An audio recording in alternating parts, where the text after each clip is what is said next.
السلام علیکم ورحمۃ اللہ وبرکاتہ۔ آج ہم پڑھیں گے ترجمۃ القرآن 9th قرأت کی سورۃ طٰہٰ۔ سورۃ طٰہٰ مکی صورت ہے۔ اس میں 135 آیات ہیں۔ تعارف: سورۃ طٰہٰ ان صورتوں میں سے ہے جن کے نام حروف مقطعات پر رکھے گئے ہیں۔ حروف مقطعات کا مطلب ہے کاٹے ہوئے حروف، وہ حروف جن کا صرف اللہ تعالیٰ کو علم ہے۔ اس سورت کا آغاز حروف مقطعات میں سے طٰہٰ سے ہوتا ہے اور اسی مناسبت سے اس سورت کا نام رکھا گیا ہے۔ سورۃ طٰہٰ کی 8 میں سے 5 رکوعوں میں حضرت موسیٰ علیہ السلام کی زندگی بیان فرمائی گئی ہے، جن صورتوں کے بارے میں حضرت محمد رسول اللہ خاتم النبیین صلی اللہ علیہ وسلم نے فرمایا کہ یہ میرا قدیم مال اور قیمتی اثاثہ ہے، اور ان میں سے ایک سورۃ طٰہٰ بھی ہے۔ حضرت عمر فاروق رضی اللہ تعالیٰ عنہ کے اسلام لانے کے واقعہ میں تذکرہ ملتا ہے کہ جب وہ اپنی بہن کے گھر تشریف لے گئے اور انہوں نے اپنی بہن سے سورۃ طٰہٰ کی تلاوت سنی تو ان کے دل میں اسلام گھر کر گیا اور انہوں نے اسی وقت اسلام قبول کر لیا۔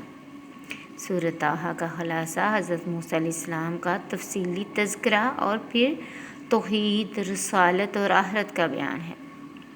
مضامین: سورۃ طٰہٰ میں حضرت موسیٰ علیہ السلام کی زندگی کے 3 مراحل بیان کیے گئے ہیں۔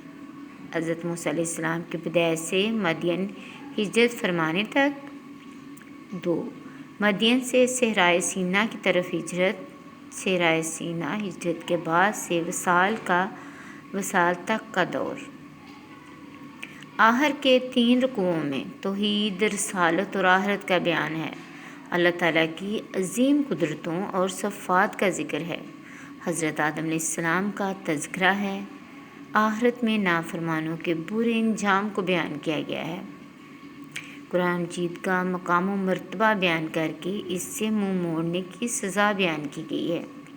قرآن پاک میں جہاں ہمیں جنت کی خوشخبری دی جاتی ہے، وہاں ہمیں جہنم سے بھی ڈرایا جاتا ہے۔ سورۃ طٰہٰ کے آخر میں یہ سمجھایا گیا ہے کہ اللہ تعالیٰ کا قانون ہے کہ وہ کسی قوم کو اس کے کفر اور انکار پر فوراً نہیں پکڑتا، بلکہ مہلت دیتا ہے۔ اس لیے حق والوں کو صبر کے ساتھ دین کی دعوت کا کام کرتے رہنا چاہیے۔ حق کا انکار کرنے والوں کے معاملے میں جلد بازی اور بے صبری کا مظاہرہ نہیں کرنا چاہیے۔ عملی نکات: سورۃ طٰہٰ کا مطالعہ کرنے سے جو علمی اور عملی نکات معلوم ہوتے ہیں، ان میں سے کچھ یہ ہے۔ اللہ تعالیٰ کو ہر چیز کا مکمل علم ہے۔ دنیا میں کوئی چیز اس سے چھپی ہوئی نہیں۔ دنیا اور آخرت کی سلامتی کے لیے ہے جو ہدایت کی پیروی کرتے ہیں۔ نصیحت سے اعراض کرنے والے قیامت کے دن بہت پچھتائیں گے۔ قیامت کے دن اللہ تعالیٰ ہی فیصلہ فرمائے گا کہ کون سفارش کرے گا۔ ہمیں اللہ تعالیٰ سے اپنے علم میں اضافے کی دعا کرتے رہنا چاہیے۔ شیطان ہمارا دشمن ہے جو وسوسہ ڈال کر ہم سے اللہ تعالیٰ کی نافرمانی کرانا چاہتا ہے۔ اللہ تعالیٰ نے انسان میں شرم و حیا کی فطرت رکھی ہے۔ ہمیں بے حیائی اور بے پردگی سے بچنا چاہیے۔ قرآن مجید پر عمل نہ کرنے والوں کی دنیا زندگی تنگ کر دیتی ہے، یعنی ان کی دنیا ویران کر دی جاتی ہے۔ سابقہ قوموں کے کھنڈرات ہمارے لیے عبرت کا نشان ہیں۔ ہمیں نمازوں کو وقت کی پابندی کے ساتھ ادا کرنا چاہیے۔ دنیا کی نعمتیں ہماری آزمائش اور امتحان کے لیے ہیں۔ حضرت محمد رسول اللہ خاتم النبیین صلی اللہ علیہ وسلم کا سب سے بڑا معجزہ قرآن مجید ہے۔ کون کامیاب ہے اور کون ناکام ہے، اس کا فیصلہ قیامت کے دن ہوگا۔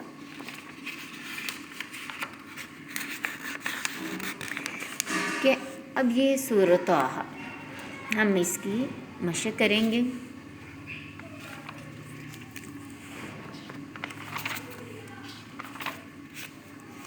آ جاتے ہیں۔ سب سے پہلے یہ ایک بہت ہی پیاری سی دعا ہے، ٹھیک ہے۔ اور اسے ہم ہر سبق سے پہلے پڑھنا چاہیے، ٹھیک ہے۔ یہ ہماری بہت زیادہ رہنمائی کرے گی اور یہ بہت پیاری دعا ہے۔ یا ربی اشرح لی صدری، اے میرے رب میرا سینہ کھول دے، ویسر لی امری، اور میرے کام میرے لیے آسان بنا دے، واحلل عقدۃ من لسانی، اور میری زبان کی گرہ کھول دے، یفقہوا قولی، تاکہ لوگ میری بات سمجھ سکیں، رب زدنی علما، اے میرے رب میرے علم میں ترقی عطا فرما، آمین ثم آمین۔ الفاظ معنی: صدری میرا سینہ، احلل کھول دے، اخی میرا بھائی، ازری میری کمر، نسبحک ہم تیری تسبیح بیان کرتے ہیں، قد یقیناً، مرتن اخری ایک مرتبہ اور بھی، اشرح کھول دے، یسر آسان کر دے، لسانی میری زبان، اشدد مضبوط کر دے، کی تاکہ بصیرن خوب دیکھنے والا، مننا ہم نے احسان کیا۔ آگے آ جاتی ہے حدیث نبوی صلی اللہ علیہ وآلہ وسلم۔ محمد رسول اللہ خاتم النبیین صلی اللہ علیہ وسلم نے یوم عاشوراء کے بارے میں فرمایا، اس دن اللہ تعالیٰ نے بنی اسرائیل کو فرعون سے نجات عطا فرمائی تھی، اس لیے اس دن حضرت موسیٰ علیہ السلام نے روزہ رکھا تھا۔ میں تم سے زیادہ موسیٰ علیہ السلام سے تعلق رکھتا ہوں، چنانچہ آپ خاتم النبیین صلی اللہ علیہ وسلم نے اس دن روزہ رکھا اور صحابہ اکرام رضی اللہ تعالیٰ عنہ کو بھی اس کا حکم دیا۔ ہم کرتے ہیں مشق ہے اس کی۔ حضرت موسیٰ علیہ السلام کا تفصیلی ذکر ہے، کس میں ہے؟ سورۃ مریم میں، سورۃ طٰہٰ میں، سورۃ حج میں یا سورۃ انبیاء میں؟ ہے سورۃ طٰہٰ میں۔ سورۃ طٰہٰ کو سن کر مسلمان ہوئے۔ کون مسلمان ہوئے تھے؟ حضرت عمر رضی اللہ تعالیٰ عنہ، حضرت عثمان غنی رضی اللہ تعالیٰ عنہ، حضرت علی کرم اللہ وجہہ رضی اللہ تعالیٰ عنہ یا حضرت زبیر رضی اللہ تعالیٰ عنہ؟ آئے گا حضرت عمر رضی اللہ تعالیٰ عنہ۔ حق کا انکار کرنے والوں کے بارے میں مظاہرہ کرنا چاہیے، جلد بازی کا، زبردست غصے کا، شعلہ بیانی کا کہ صبر و تحمل کا؟ صبر و تحمل کا۔ حضرت محمد رسول اللہ خاتم النبیین صلی اللہ علیہ وآلہ وسلم کا سب سے بڑا معجزہ پانی میں برکت، چاند کے 2 ٹکڑے ہونا، واقعہ معراج ہے کہ قرآن مجید ہے؟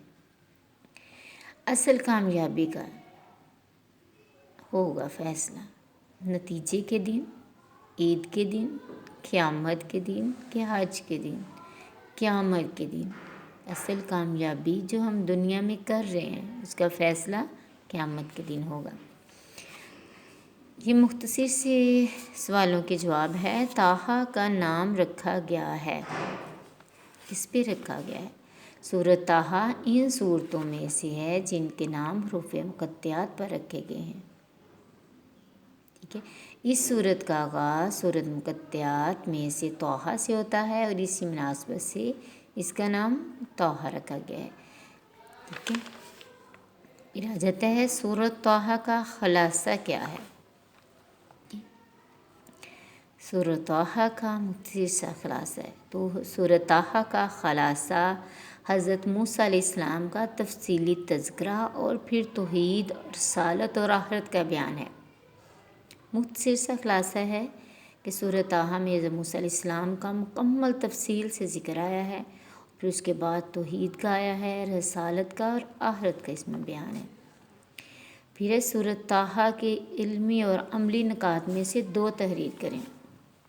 یہ ہمارے پاس ہیں علمی اور عملی نکات، ان میں سے ہم کوئی بھی 2 آپ کو جو آسان لگے وہ آپ پڑھ سکتے ہیں۔ ابھی ہم نے پڑھے ہیں نا، اس میں سے یاد کر لیں۔ دنیا اور آخرت کی سلامتی ان کے لیے ہے جو ہدایت کی پیروی کرتے ہیں، نصیحت سے اراض کرنے والے قیامت کے دن بہت پچھتائیں گے۔ یہ 2 کر لیں گے۔ اس کے نیچے 2 ہیں کہ قیامت کے دن اللہ تعالیٰ ہی فیصلہ فرمائے گا کہ کون سفارش کرے گا ہمیں اللہ تعالیٰ سے اپنے علم میں اضافے کی دعا کرتے رہنا چاہیے۔ آپ ان میں سے کوئی بھی دو کر سکتی ہیں۔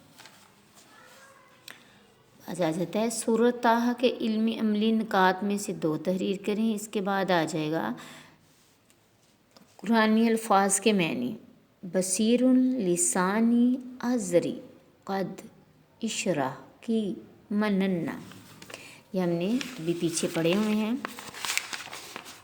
یہ دیکھیں، ہم اس میں سے ہے ازری میری کمر، قد یقیناً،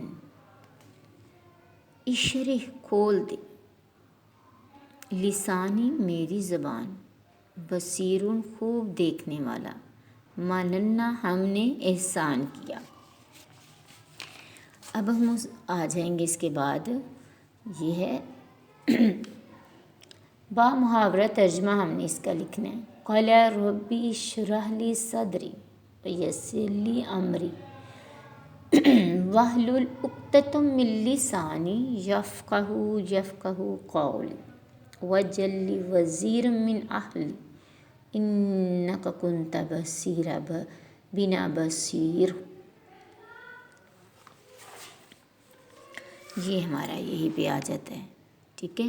یہ ہمیں دعا سکھائی گئی ہے کہ ہم اس کو پڑھیں اور اپنے لیے دعا مانگیں کہ جب ہم پڑھ رہے ہوتے ہیں تو اکثر ہمیں بولنے میں تھوڑی دقت آ جاتی ہے، مسئلہ بن جاتا ہے، سبق یاد نہیں ہو رہا، تو یہ بہت ہی پیاری دعا ہے جو ہمیں اللہ تعالیٰ نے سکھائی ہے کہ ہمیں اس دعا کو پڑھنا چاہیے، اور اس کا یہاں پہ یہ ترجمہ آ جاتا ہے، ٹھیک ہے۔ وَيَسِّرْ لِي، میرے لیے میرا سینہ کھول دے، وَاحْلُلْ، اور میرے لیے کام آسان بنا دے، مِن لسانی، اور میری زبان کی، یفقہوا، گرا کھول دے، قولی، تاکہ میری بات لوگ سمجھ سکیں، واجعل لی وزیرا، اور میرا ایک وزیر مددگار مقرر فرما دے، من اہلی، میرے گھر والوں میں سے، ہارون اخی ہے یعنی میرے بھائی ہارون علیہ السلام کو۔ حضرت موسیٰ علیہ السلام اللہ تعالیٰ سے یہ دعا کر رہے تھے کہ میرا وزیر میرے بھائی کو بنا دے اللہ جی، اشدد، اس سے میری بہ ازری، اس سے میری قوت کو مضبوط فرما دے،